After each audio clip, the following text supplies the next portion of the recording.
Walled city project की खस्ता हाली। वॉल्ड सिटी प्रोजेक्ट शुरू किया गया था, तारीखी इमारतों को बचाया जाएगा, उनकी रेनोवेशन की जाएगी, लेकिन ऐसी सूरत हाल मुल्तान में देखने में नहीं आई। जितना भी फंड्स आया, 1 साल पहले 2 साल पहले रंग रोगन चंद पैसों का इन इमारतों पे करवाया गया और अब इनको गिरने के लिए यहाँ पर छोड़ दिया गया है। हरम गेट चौक पर मौजूद है, इसके चारों अतराफ में इस तरह की तारीखी इमारतें हैं जो बिल्कुल गिरने के करीब हैं।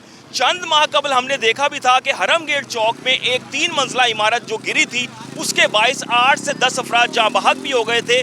शायद अब इंतज़ामिया इसी ही तरह के किसी वाक़े का इंतज़ार कर रही है कि ये जो तारीखी इमारतें यहाँ पर मौजूद हैं, जिनकी रेनोवेशन बाकायदा तौर पे करवाई जानी थी, सिर्फ रंग नहीं करवाया जाना था, प्रोजेक्ट में ये चीज़ शामिल थी कि इनकी रेनोवेशन करवा के इनको मजबूत बुनियादों पे खड़ा किया जाएगा, जो जो इनके काम थे वो करवाने थे। लेकिन अब ये तमाम इमारतें गिरने के करीब पहुँच चुकी हैं और वॉल्ड सिटी जो प्रोजेक्ट है वो इस वक्त पाया तकमील तक पहुँचता हुआ दिखाई नहीं दे रहा।